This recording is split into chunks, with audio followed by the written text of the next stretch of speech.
Exclusivo. Roberto Cabrini entrevista homem contratado para matar uma família inteira em Votuporanga, no interior de São Paulo. Gustavo Henrique, de 30 anos, revela em detalhes o processo e o plano ambicioso de vingança arquitetado pela filha e irmã das vítimas. Ela teve a ajuda do marido, que é advogado. Essa é a grande reportagem de hoje.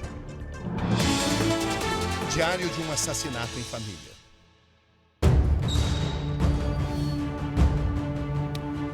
Os passos são lentos.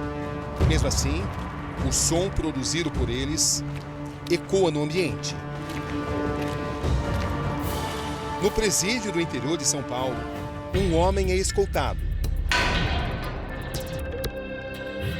O preso da cela 4 está de cabeça baixa, calado, olhar fixo, penetrante. Algemado, demonstra nervosismo. O que significam essas algemas para você? Nesse exato momento, tristeza. Seu nome é Gustavo Henrique Oliveira da Cruz. Foi contratado para executar um crime bárbaro. Prender, torturar e assassinar o pai e o irmão de uma jovem e rica mulher que planejou tudo com seu marido, um advogado. Agora preste atenção. O principal executor dos assassinatos está perto de fazer uma decisiva confissão. Gustavo Henrique, eu vou começar pela pergunta mais importante desta reportagem. Você admite que assassinou Vladimir Ferreira Baggio e seu filho, Vitor Moret Baggio? Sim. Você subjugou suas vítimas, você as amarrou. Elas estavam completamente indefesas. Você se considera um assassino frio e cruel? Você teve 20 minutos ali para desistir de cometer esse assassinato. Por que você não desistiu? Daqui a pouco, ele vai responder a perguntas desse tipo. Depois dessa entrevista, os bastidores de uma família tradicional serão expostos. E nada será igual. Qual foi a sua reação quando você percebeu que estava recebendo um serviço para executar exatamente o pai e o irmão da Viviane, com quem você conversou, e o sogro e o cunhado do Dr. Carlos Amos, o advogado? Na hora eu fiquei surpreso. Em Votuporanga, vamos a todos os locais importantes dessa história. Acompanhamos também os bastidores da equipe do delegado Rafael Latorre e seus investigadores, que terminam com a prisão dos dois mandantes do crime. O crime foi praticado de uma forma a tentar enganar a polícia. Sim, eles arquitetaram aí a negociação de que ninguém fosse preso. Eles tentaram fazer com que tudo parecesse um latrocínio, um roubo seguido de morte. Sim, a princípio aí, eles montaram a cena. Esse é o local onde os dois assassinatos brutais aconteceram. A sede do sítio Estância Paraíso, uma propriedade de 5 alqueires, onde Vladimir Baggio produzia mel e onde ele e seu filho Vitor foram executados por 2 homens que agiam a mando de sua filha e de seu genro. Das negociações ao acerto final, tudo é registrado em imagens. Da conversa que você teve com a Viviane, a filha do Vladimir, irmã do Vitor, o que mais te impressionou? O ódio dela, a frieza dela. Áudios. A pessoa que deu a fita é da família. E fotos. Você chegou a perceber de quem era a ideia, da forma que o crime tinha que ser cometido? De verdade, pelo que eu via, eram os dois. Ele estava obcecado com essa ideia. Mesmo eu falando que o pai dela tinha tirado foto, eu falei, não vai ter como. Uma história vai sendo descrita, passo a passo, conversa a conversa. Ele tinha pedido para mim 30 se fosse 3. Um dossiê completo. Por que os supostos mandantes e o executor fizeram questão de produzir tantas provas e deixar tantos rastros? Os dois falaram que, além da execução, você tinha que torturar as vítimas. Principalmente quem tinha que ser judiado era o pai da Viviane. Quando você pegar ele, você mostra, você manda a filmagem. Peguei o pai dele, amarrei igual ela me pediu, que era para amarrar os dois, amendar os dois e mandar para eles. O que você sentia que falava mais alto nela? Necessidade de vingança ou ambição de receber o dinheiro da herança? Eu creio os dois. Em Votuporanga, cidade de 100 mil habitantes, a 522 quilômetros de São Paulo, não faltam comparações ao rumoroso caso de Suzane von Richthofen, a filha bem-nascida que planejou a morte brutal de seus pais. Tudo isso ronda minha mente no momento em que chego àquela prisão. Boa tarde. Roberto Cabrini. Tá liberado? Muito obrigado.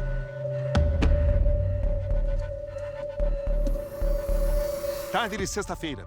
Este é o Centro de Detenção Provisória de Paulo de Faria, no interior de São Paulo. Aqui estão presos 1.082 homens, todos à espera de julgamento. Entre eles, Gustavo Henrique Oliveira da Cruz, autor de um crime que estarreceu a região. Você já foi condenado antes. Quais crimes? No tráfico e numa associação. Quanto tempo você cumpriu? Ao todo eu tirei 6 anos e 8 meses. Você está disposto a assumir suas responsabilidades? Eu sei que eu vou ter minha parcela de culpa, mas me arrependo de verdade. Uma trama planejada em detalhes por alguém muito próximo da família. É o que revela Gustavo nesse áudio enviado ao comparsa. O planejamento de um crime. Em cima da revolta lá que fizeram com a menina passou tudo que tem, né? Tem ouro branco, tem ouro, tem uns negócios, né? A menina em questão seria Viviane Mori Ramos, 27 anos. Uma jovem bonita e rica. A vida parecia boa para ela. Aparências.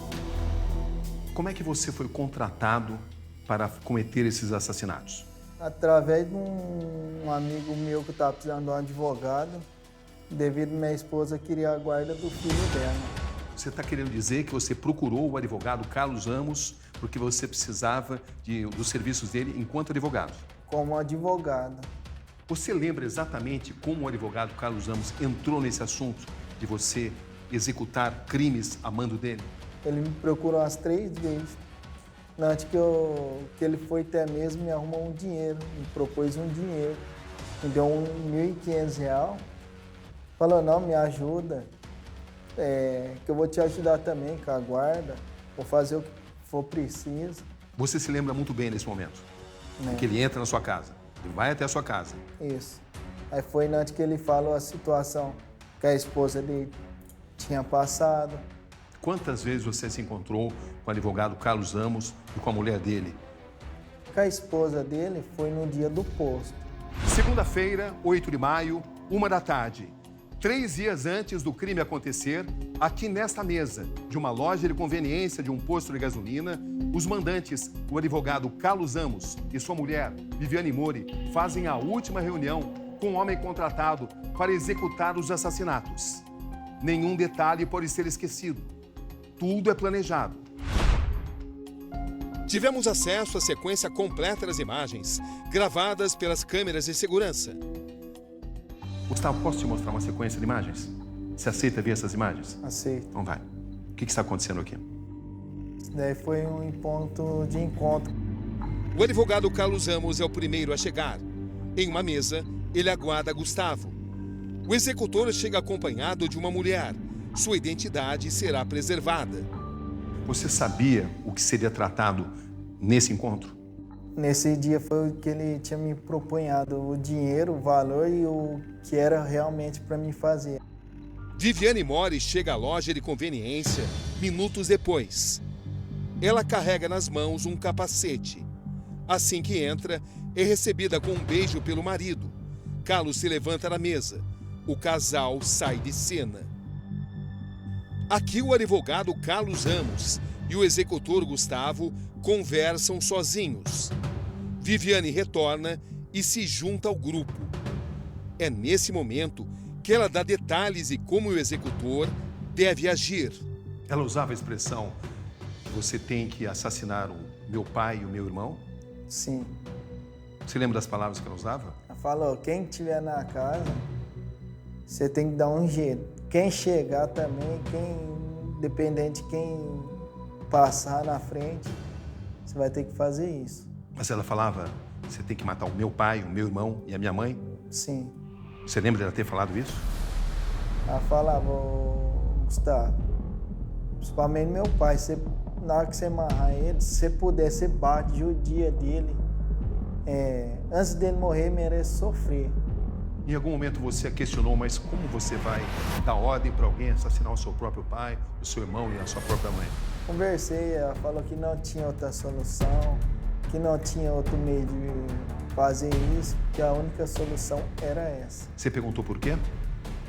Perguntei, foi na que ela falou que tinha sido abusada. Na pré-adolescência dela, ele vivia abusando dela. Como ela cresceu com isso na cabeça e com a situação que aconteceu com ela pegou raiva. Mas por que o irmão e a mãe também tinham que ser assassinados? Porque sabia e ninguém fazia nada. Ela falava isso com frieza, com emoção? Como é que ela falava isso para você? Falava normal, com frieza, como nós estamos conversando aqui, normal, não mostrava nenhum arrependimento de nada, mas sim, ali ela estava determinada que fizesse o que ela queria.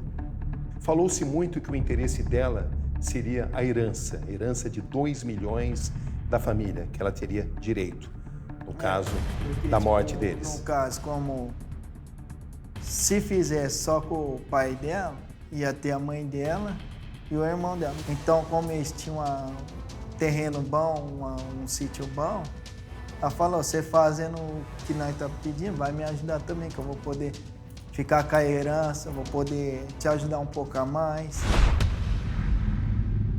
Agora, imagens jamais mostradas. Em um novo ângulo, mandantes e executor trocam de mesa. É quando surgem outros 3 personagens, um casal e uma criança. Eles participam das conversas. Gustavo recebe um adiantamento de R$ 1.500 para as despesas que teria para realizar sua missão. Como é que você seria recompensado por isso? R$30 mil em dinheiro. 10 mil por pessoa? Isso. Se todo o crime foi tratado contigo, por que você estava acompanhando? Por que você levou um comparsa? Esse amigo meu nem sabia de nada. Foi chamado apenas para roubar. A própria vítima, Vladimir Baggio, tinha percebido que algo estava para acontecer. Ele chegou a fotografar seu futuro executor um dia antes, rondando sua propriedade. Só não imaginava que sua filha estava por trás disso. Um dia eu fui lá no sítio, Bernardo, que ele foi me buscar, eu não queria ir. Falei para ele que o pai dele, o pai da Viviane, tinha tirado foto de mim. E mesmo assim, ele não contente, ele queria que eu fizesse o serviço para ele. Mas você percebeu que a sua identidade estava comprometida. Você tinha sido fotografado. Sim. E mesmo assim, você decidiu continuar. Ele com o planejamento. Que eu tinha que cumprir o que ele me pediu. 11 de maio, início da madrugada. Que ordens exatamente você recebeu? Às 10 horas da noite, eles me falaram para mim ficar no local escondido. Foi antes que eles me falaram, ó, fechou às 11h40, até meia-noite ele tá aí. Eles monitoravam? Isso. Aí eles foi me passando tudo. Esse é o local onde Gustavo Henrique e seu comparsa Luiz Andrade rendem Vitor Mori, que chegava no trabalho no dia 11 de maio. É o início de um crime bárbaro. Qual foi a reação do Vitor quando você o abordou? Ele tentou correr, eu mesmo fui, peguei ele. Do jeito que a Viviane e o Carlos tinham falado que era para mim pegar e amarrar ele e descer com ele para baixo. Gustavo e seu comparsa Luiz Henrique invadem o sítio. O Vladimir percebeu que era exatamente você que estava rondando a casa dele? não posso falar, afirmar que eu não sei, né, pela cabeça dele. Mas quando eu peguei, ele falou, você quer dinheiro? Toma esse dinheiro aqui. Deu um dinheiro da carteira, coloquei no bolso, imediato. Dentro da casa, Gustavo descobre que a mãe de Viviane e mulher de Vladimir não está no local. Ela tinha viajado. Isso seria uma razão para abortar a missão? Falei, a tua sogra não está aqui, a tua mãe não está aqui. Eles falaram para mim revirar a casa de ponta cabeça, que ela estava escondida, estava em algum lugar. Eu só tinha que cumprir o que eles me pediram, que era matar quem estivesse na casa. Gustavo filma Vladimir e Vitor rendidos. O vídeo é enviado para Carlos e Viviane como garantia da realização do serviço. Gustavo, você subjugou suas vítimas, você as amarrou. Elas estavam completamente indefesas. Você se considera um assassino frio e cruel? Não.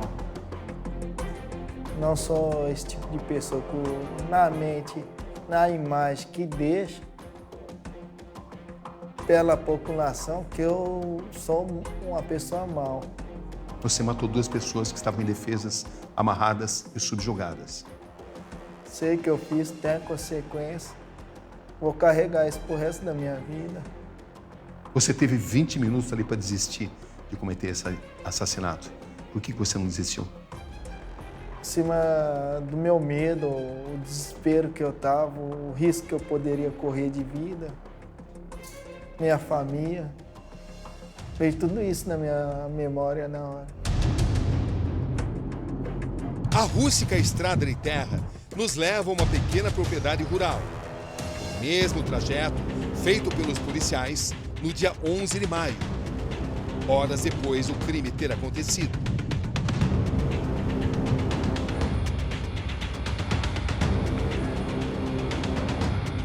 Naquele dia, os investigadores André e Aline são os primeiros a chegar ao local dos acontecimentos. Que quadro vocês encontram? Quando chegamos ao local, nos deparamos com uma das vítimas sentada em uma cadeira, com os olhos vendados e as mãos amarradas para trás. Foi o que chamou assim, mais chocou a gente, porque um pai de família nessa situação e o seu filho também ao lado, né? Uma das vítimas ainda permanecia lutando pela sua própria vida. Sim, foi socorrida, só que infelizmente não resistiu. Deu tempo dela falar alguma coisa? Não deu. Inicialmente, a gente imaginou que seria um roubo, né? Mesmo porque na garagem da propriedade tinha uma Blazer que estava com uma TV já no porta-mala para ser levada, né? Com quantos tiros Vladimir e Vitor foram assassinados? Eu realmente, nesse exato momento, não vou lembrar, porque na hora do meu desespero, eu só dei os tiros e virei as costas e saí correndo. Quando você percebeu que a polícia estava se aproximando? Assim que eu avistei na porteira. Mas por que você continuou com a execução mesmo percebendo que a polícia estava se aproximando? Pensei, dá para mim fazer o que eles me pediram e correr. Você lembra exatamente como você fez? Só sei que eu... Foi você quem os amarrou? Mirei, dei o tiro, virei o rosto e saí correndo à procura de um mato para me esconder. O delegado que comandou a investigação, em diferentes momentos, relata como foi seu trabalho. Quando o senhor interroga a Viviane, o que chama a sua atenção? A frieza dela a todo momento. Ela só queria ter acesso ao interrogatório do Gustavo, o que ele havia falado. Ela não entra em pânico em nenhum momento? A nenhum momento escorre uma lágrima do rosto dela. Por meio de uma denúncia anônima, os investigadores prendem Gustavo em sua própria casa. Ele estava com um revólver calibre 38, um revólver utilizado para matar as vítimas. Cada detalhe vai ficando mais claro. Esse áudio é fundamental. 3 dias depois do crime, uma pessoa que representa Gustavo e que não iremos identificar, cobra o advogado Carlos Ramos pelo serviço, pelo pagamento. Quanto que precisa levantar de imediato? Ele falou assim, se você não conseguisse levantar tudo, entendeu? Dentro dos 8 dias, pelo menos uns 15 você tinha que dar, entendeu? Que era o combinado que vocês tinham, acabou o serviço, você já ia acertar com ele. O advogado tem medo que o nome dele vaze. E o Gustavo falou pra você ficar tranquilo, que da boca dele não vai sair nada, entendeu, meu? O combinado que vocês têm um só, você entendeu? Não existe outro. Diz aí, você pode ficar tranquilo. De quem é a culpa maior? De quem me falou a situação para mim fazer. Eu não aceito eu levar só a culpa e sair ileso. Os mandantes tinham sido descobertos. A prisão deles está para acontecer. É nesse local que estamos chegando. Outro lugar importante nessa história, residência e também sede de um escritório de advocacia. É o local onde o advogado Carlos Amos e sua mulher, Viviane Mori, foram presos 10 dias depois da execução de Vladimir e de seu filho Vitor. O advogado Carlos Amos tem uma extensa ficha policial. Acusações de roubo, comunicação de falso crime, ameaça, agressão e violência doméstica. Apuramos que em novembro de 2022, Viviane Mori registra um boletim de ocorrência onde acusa o pai Vladimir de estupro. Tivemos acesso com exclusividade ao documento. Veja o que ela diz. Dos 13 aos 15 anos de idade, por diversas vezes, quando minha mãe viajava e meu irmão já estava dormindo, meu pai ia até o meu quarto, tirava minha roupa e passava a mão nas minhas partes íntimas. Ele também me observava no banho. Com medo, a mãe de Viviane deixa o sítio da família e hoje vive escondida. Veja agora, em primeira mão, o que ela relata em seu depoimento logo após o crime. A Viviane me ligou para contar que uma tragédia tinha acontecido. Já Carlos, muito calmo, me falou que tinham roubado o sítio e matado Vladimir e Vitor. A mulher entrou com uma ação na justiça para retirar Viviane do inventário. O que mais encaixa aí na investigação diante do conjunto probatório, que ela e a Viviane e o marido queriam realmente a herança. Você volta para sua cela hoje de que forma? Qual a imagem que não sai da sua mente? Que frequenta as suas noites? No dia do assassinato. Que imagem é essa? Descreva. Eu dando disparo. Eu já percebo o agente se aproximando para te levar de volta à sua cela. O que você gostaria que as pessoas pensassem sobre o ato que você cometeu? Para não me julgar. Todo ser humano erra, todo ser humano é falho, mas cada um tem seu jeito de errar. E hoje, depois da grande conquista que entra na reta final, tem o Câmara Record. Roberto Cabrini revela o drama das crianças de uma comunidade agrícola do Himalaia que enfrentam uma jornada longa e perigosa para chegar à escola.